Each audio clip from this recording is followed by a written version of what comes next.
We know that lifestyles are important for children's development and for physical health. It's for that reason that we have lifestyle recommendations for nutrition, for physical activity, sedentary activity, and for sleep. We also know that the childhood years are important for the establishment of lifestyle and for the development of mental health. There has been some suggestions in the literature that that lifestyle is associated with mental health, and that's what we focused on in this study. There's a few things that were innovative about this study. The first is that it's actually the first prospective study examining recommendations for children's diet, physical activity, screen time, and sleep with their mental health diagnosis in adolescents. And we had a really unique opportunity to use a large linked data set that had over 3,400 10 and 11-year-old children.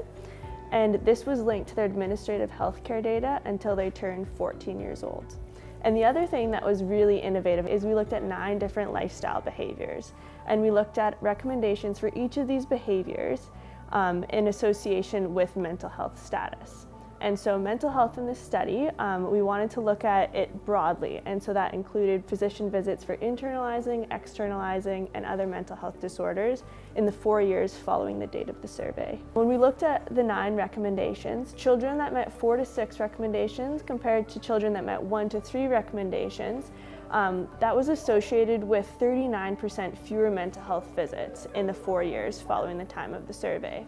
And for children that met 7 to 9 recommendations compared to the children that met 1 to 3 recommendations, that was associated with 56% fewer mental health visits in the time following the survey. For each additional recommendation met, there was associated 15% reduction in the number of mental health visits. So for clinical settings, physicians could emphasize compliance with existing recommendations. They have to do that anyways to the benefit of physical health.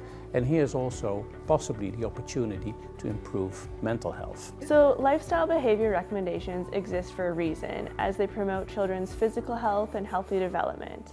But what this study suggests is that meeting lifestyle behavior recommendations actually has potential significant benefits for children's mental health, and they should be promoted in multiple settings.